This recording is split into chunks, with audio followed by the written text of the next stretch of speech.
Why would a synagogue want to acquire a Torah scroll that they know is most likely not kosher and beyond repair? This is no ordinary Torah scroll. This is a Torah scroll that survived the Holocaust and what has become known as a Czech memorial scroll. This past week, we marked the 83rd anniversary of Kristallnacht, the Night of Broken Glass, in which violent acts of anti-Semitism, such as the burning of synagogues and smashing glass windows of storefronts of Jewish businesses and Jewish homes, took place in Nazi Germany and surrounding regions occupied by German troops.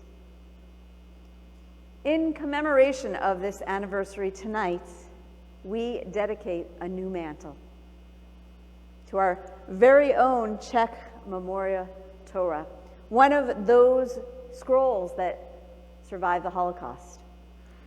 We will hear a little later from Sharon and David Kessler and Jerry Zabiril and Alan Teller about the mantle itself. For my part, I would like to share with you part of the story of our scroll and hundreds like it, and how they journeyed from what today we call the Czech Republic to our home. In March of 1939, the Nazis invaded Bohemia and Moravia, but did not destroy these regions as they had on Kristallnacht. Perhaps they wanted to benefit from the Czech armaments industry. The Nazis took over Jewish businesses and properties, and synagogues were forced to close. According to the Czech Memorial Scrolls Trust history, in 1942, as a result of instructions sent by Dr. Stein of the Jüdische Kultusgemeinde in Prague, the communities of Bohemia and Moravia packed their Sifrei Torah, their Torah scrolls, their gold and Sylvia filials, books and textiles, and they sent them to the Jewish Museum in Prague. And the volume was so great that no fewer than 40 warehouses needed to store these treasures. As a result, the inventory of the museum, which had been in existence since 1906, so this is now 1942, increased 14-fold. And so what did the Germans do? They had this vast hoard cataloged by Jews, who of course were then deported to concentration camps once the work was finished. And unfortunately, very few of them survived.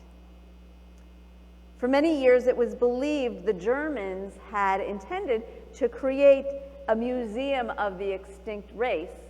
This is something that I was told by a tour guide when I was in Prague in the Jewish quarter, though there are actually no documents to prove this. Following 3 years of freedom after the Holocaust, in February of 1948, a communist coup took over the Jewish Museum and the warehouses, and they transferred some 1,800 Torah scrolls to this damp warehouse, which once had been the Mantle synagogue from the 16th century. And there the Torah scrolls remained from 1948 to 1964. So what happened right before then? In 1963, a London art connoisseur by the name of Eric Esterich arranged with the Czechoslovak government to bring the Torah scrolls to England. Esterich arranged for a professor of Hebrew and Jewish studies at the University College in London to inspect the scrolls and for a funder to pay for the purchase. A non-commercial trust was established to become the responsible party for the scrolls, and that trust was the Westminster Synagogue in London. On February 7th, 1964, 1,564 Torah scrolls arrived. So they were able to move 1,564 Torah scrolls from Prague, or just outside of Prague, to London. Can you imagine the packing up? And then once they arrived at the Westminster London Synagogue, the unpacking and then the cataloging. Rabbi Harold Reinhardt, who was the founder of Westminster Synagogue, oversaw the care and distribution of the scrolls from the moment they arrived to his death, which was 5 years later. Ruth Schaffer became the administrator of the Memorial Scrolls Trust, and the procedure is that the scrolls are never sold and nor are they donated. Rather, they are on long-term, permanent loan to the community that receives them. And if you want to learn more detail about the scrolls, you can look on the Memorial Scrolls Trust website. So in 1967-68, Temple Judea of Skokie requested a scroll. Rabbi Carl Weiner, the founding rabbi of Temple Judea, was instrumental in bringing this scroll to the congregation. Unfortunately, I don't have the details of that time, and as I had reached out to some people, those details are not yet known to me. Perhaps with a little more digging, we'll learn about that in the future.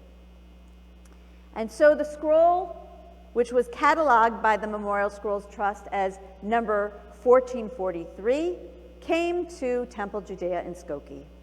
And if we're going to see in a moment the scroll itself, but on each scroll from the Memorial Trust, there is a brass plate with that number cataloged on one of the Eitz Chaim.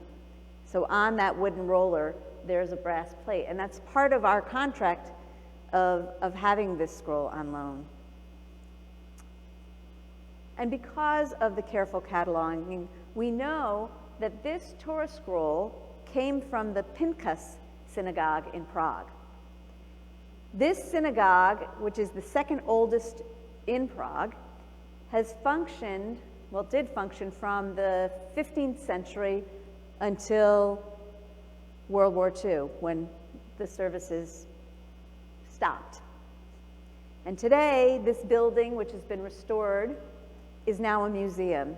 And if you've ever been to Prague or you ever plan to go to Prague, I see some heads nodding here, you will see that it's now a memorial. It's a memorial for Jewish victims of the Holocaust, and along the walls are inscribed almost 80,000 names of Jewish victims of the Holocaust.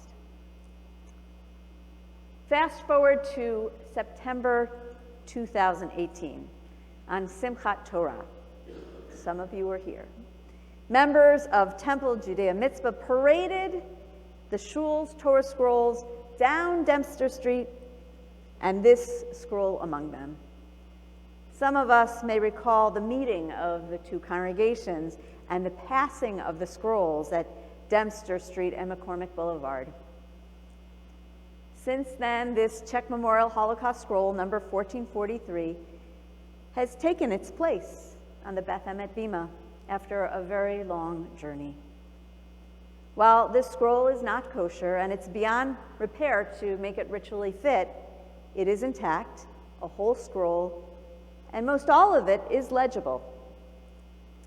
And it's been read on occasion at special times. It's been danced with on Simchat Torah, and it's been handed down through the generations and held in the arms of Jewish youth as they enter Jewish adulthood, with the understanding that they are now the descendants of the Pinchas synagogue, the heirs to this Torah scroll, and it's upon them for Jewish life to continue for generations to come. In this week's Torah portion, Vayetze, our ancestor Jacob journeys out from his home on a quest to find a spouse, and all along the way he encounters God, as Rabbi London spoke earlier. God who offers him a promise and blessing, very similar to a blessing that God had spoken to Jacob's grandfather, Abraham. Chapters earlier, God said to Abram, "All the families of the earth shall bless themselves by you. I will make your offspring as the dust of the earth, so that if one can count the dust of the earth, then your offspring too can be counted." Similarly, God says to Jacob, Your descendants shall be as dust of the earth. You shall spread out to the west and the east, to the north and the south. All the families of the earth shall bless themselves by you and your descendants. This promise from God is that a nation will emerge from Jacob, a nation whose name will later be changed from Israel, Jacob to Israel, B'nai Yisrael, the children of Israel, that grew then into the nation of the Israelites, later to be known as the Jewish people. They will grow large in number, spread throughout the world, and be blessed for generations to come. Throughout our thousands of years of history, the Jewish people have encountered numerous enemies, others who would have destroyed us, and yet the promise which God gave to Abraham and Jacob has been kept. We are a numerous people who has spread throughout the world, and we've survived. Why might a congregation want a non-kosher Torah scroll beyond repair? Because a Torah is God's gift to the Jewish people. A Torah which survived a time in our people's history that one of our enemies would have annihilated us is symbolic of God's promise and blessing. Indeed, at Beth Emet, the Free Synagogue, we are blessed. We are blessed with this Czech memorial scroll. We acknowledge and honor the past as we offer hope for the future of the Jewish community. The scroll is in our hands from which to teach and learn and by which to live for generations to come. In doing so, we become partners with God in that promise and blessing. May our descendants be as dust of the earth. May we spread out to the west and to the east, to the north and to the south. May all the families of the earth bless themselves by us and our descendants. Amen. At this time, I would like to welcome to the Bima Sharon and David Kessler, who will share some words about this project of the new mantle. And I thank you, Sharon and David, for dedicating it as you're going to mention in your words.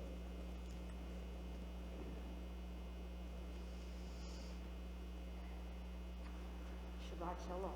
Lots of old friends and new friends I see tonight.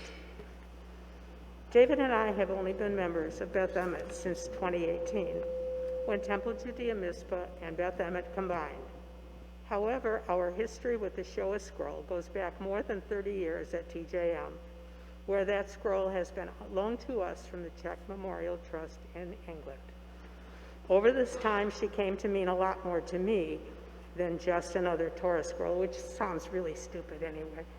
I have read from this scroll on Yom Kippur's, Shabbat services, and at a TJM Anshe Mitzvah, that's an adult B'nai Mitzvah. I wanted to let this scroll be honored for her significant role in the history of modern Judaism. My desire and actions led to the formation of the Sifrei Torah Task Force, which looked at all the Sifrei Torah at Beth Emet. My part in this group was mostly to push for this Shoah scroll to become a visible and honored part of Beth Emet. I wanted a new mantle to reflect the history of the scroll in a beautiful way. David and I wanted to honor the scroll, which had been a living part of the Pinkas Synagogue in Prague, Czechoslovakia, until the Holocaust. The new mantle needed to reflect her history, which is all of our history too. We did not know what it needed to look like. That was when my new friend, Jerry Sabiril, stepped up and volunteered to create, design, and make it. A committee made up of Rabbi Memis-Foler, Jerry, David, Alan, and myself was formed last spring to make it happen. We hope that you will all love it, the results of our ideas and work. This Shoah mantle is dedicated to the memory of Dr. Harry and Susan Kessler, David's parents.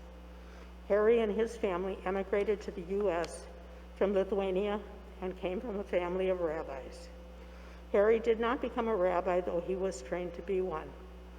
He chose to become a Jewish educator, a Torah scholar, and he also became an all-around mensch. He chose to become, as a Jewish educator, he eventually was one of the founders and principal of the Solomon Schechter Day Schools in Northbrook, and later the junior high school in Skokie. Susan Kessler was born in New York and attended Long Island University before women were going to college much in the 1930s. She worked in New York City after graduating. At that time, she was forced to use an assumed last name because a Susan Cohen could never have found a job in New York City at that time. She worked all her life, which made David a latchkey kid before it was even a thing. And though her life was always centered on her family, she also championed social issues and civil rights all through her life. Unfortunately, she didn't live to see Barack Obama named president, but she would have loved it. Both Harry and Susan took me in when David and I began our now 50 years long relationship. They taught me how to live my life Jewishly, and I think they succeeded. Therefore, in their memory, David and I would like to present this beautiful new mantle to you, the membership of Beth Emmet. May this scroll be a beacon of light to all of us for a better future while we remember the past. Toda Rabah. Thank you. Thank you. Thank you also to all the members of the Sifrei Torah Task Force, some of whom are here today and some I know who are able to watch remotely. At this time, I'd like to invite Jerry and Alan up to the bima as we unveil the scroll for all to see. Go ahead. Oh, we need a rumble. There you go. Okay, ready? Ready?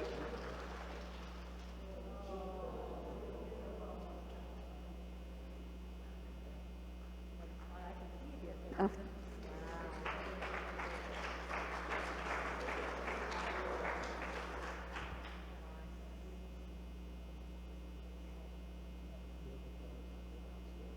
So I welcome now Jerry Zabiril and Alan to share some words about the symbolism that we're seeing before us. And if you can't see it up close, you can definitely see some of the detail that's projected on the wall.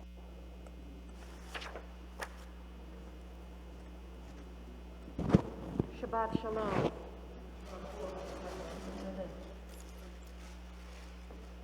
What a great evening, huh?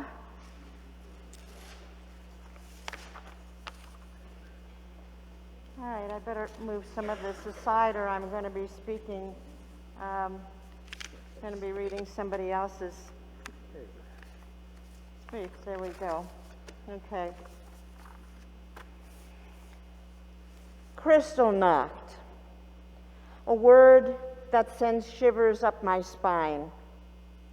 November 9th, 1938, they broke our glass, they burned our books, they looted and burned our synagogues, they started the systematic killing of Jews that would last another 7 years. But they didn't fully succeed, did they? Because we still have our storefronts, we still have our synagogues, we still have our books, we still have our scrolls, and we are still a people here, alive today. This Torah scroll is a testament of our tenacity, our freedom, and our survival. I was asked to be on the Sifrei Torah committee because of this Prague scroll. I was born in Prague, and my mother survived 3 years of Ravensbrück concentration camp. So this item holds a very, very special significance to me. When I was first thinking about how to approach making a new mantle that would be specific to this scroll, I knew I wanted to go from darkness to sunlight, from despair to hope. In the beginning, I was playing with very dark images, representations of gloomy people marching to an indefinite and unknown destiny, ravens and vultures perched on scorched, barren trees, lots of barbed wire. Nothing worked. And I just want to say here that Sharon had said very early on, whatever you do, I don't want barbed wire. Right, I said, but thinking, she'll come round. My son Max called one day when I was in a total creative black hole. After a lengthy conversation where he tried to get me to articulate my goals, he posed a very important question. What do you want people to come away with? Now, this is something that Alan and I had taught our children to think about when they are creating art, and now he was throwing it right back at me. Don't you love it when your kid actually had been listening to your pearls of wisdom all these years? Isn't that wonderful? I said, I've done something right. From then on, everything started to fall into place. I knew I wanted barbed wire, dead branches, and dried flowers. I wanted dark blue, slowly morphing into bright yellow sunlight. I had a red rose as a centerpiece at first. When I asked my daughter Emma for her opinion, she thought for a minute and then said, I have a yellow one. When we replaced it, boom, all of a sudden it worked. And because I was going from darkness to light, from death to life, I thought of putting a real, live, fresh rose above it. But something was still not right. Then the next day, while I was on the phone, actually, I glanced over to my daughter-in-law, Priya's beautiful Oxalis triangularis plant that I was babysitting. And another, boom, it hit me. There was a life form that I was looking for. Light, airy, fluffy, almost like a butterfly. It was happening. I was feeling the chi. And I definitely wanted birds. Now, I can't draw birds. My birds look like squiggly little dodo birds. I wanted a swoosh of birds, birds that are alive, happy, and free. I could think of no other than Peter Sis, a Czech refugee immigrant like myself, and who is a most marvelous author, book illustrator, writer, filmmaker, as well as a MacArthur Fellow. I asked him if he would draw me some birds. He had just completed his latest book, Nikki and Vera, which you can get on Amazon, by the way, and I really think you should, about Nicholas Winton, who in 1939 saved almost 700 Jewish Czech children and shipped them off to England to safety. Peter said he would be honored. And look what he did. The piece was complete, the feng shui was right. There are a lot of hidden symbols and metaphors in this mantle And I was going to talk and describe all of them here, but I decided not to. I want you to look at it, and I want you to find your own meaning in it. This mantle is very meaningful to me. I am so happy that every member in my family played a crucial role in its creation and production. Max, Emma, Priya, and my beloved sous chef, Alan.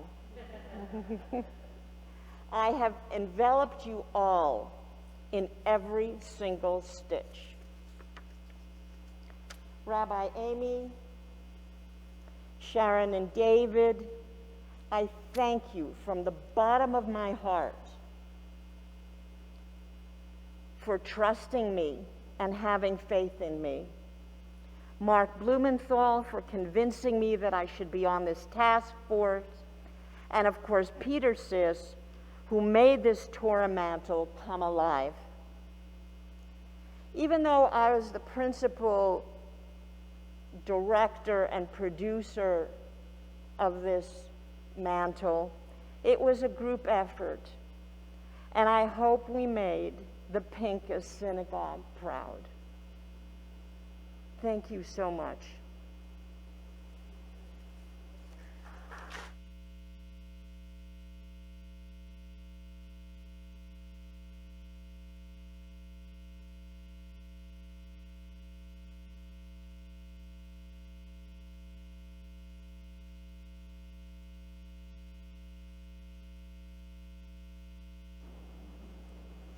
And so this is really all our scroll. And I invite you, as you're able, to rise as we dedicate this scroll as a congregation.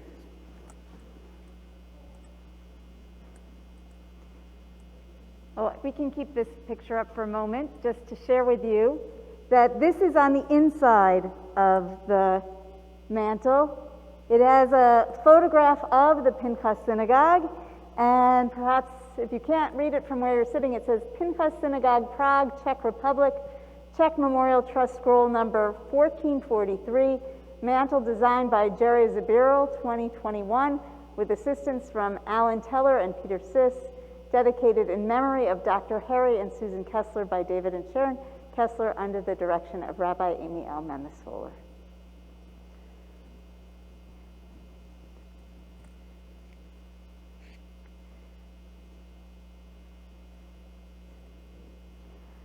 Vayetze Yaakov, Jacob went out on the journey that would transform his life and make him into Israel, our spiritual forebearer. As the descendants of Israel, we have also wandered, but wherever we sojourned, our Torah came with us, teaching us and guiding us, connecting us to our history and with Jews wherever they lived. Tonight we shine a spotlight on this Czech Memorial Trust Torah scroll in our midst. It has had its own journey, beginning at the Pinchas Synagogue in Prague, making its home at TJM after a sojourn at the Miklas Synagogue outside of Prague, and Westminster Synagogue in London, and finally arriving at Beth Emet, the Free Synagogue in Evanston. Along the way, it has transformed the spirits and nurtured the minds of everyone who chanted its words and cherished its teachings. It has been a tree of life for all who have held fast to it.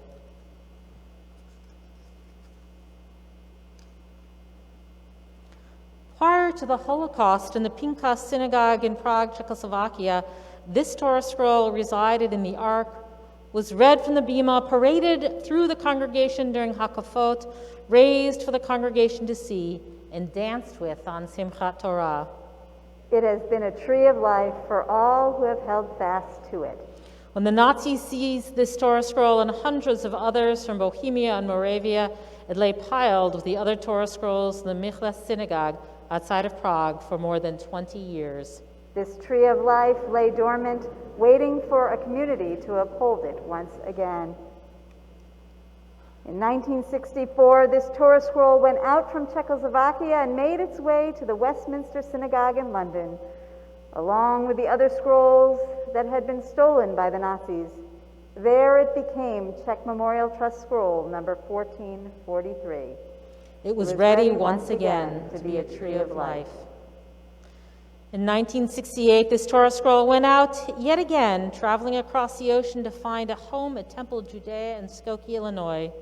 When teenagers are at the cusp of Jewish adulthood, this Torah scroll has been taken out of the ark and passed from the older generations to them, midor lador, from generation to generation. At those sacred moments, the responsibility of Torah and the preservation of Judaism is entrusted to these emerging Jewish adults. It has been a tree of life to those who have held fast to it.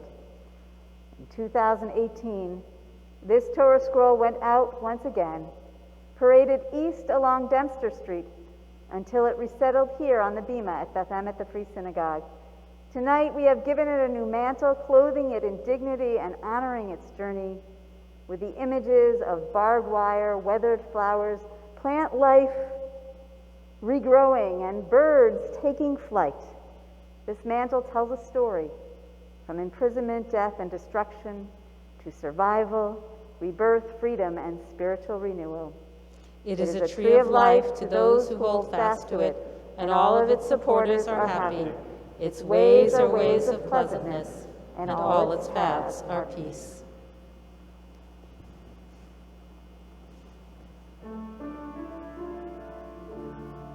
Etz chaim hi lama chazikim ba v'tomeche ha'meushar terachei hadarchei noam v'chol netivoteha Shalom.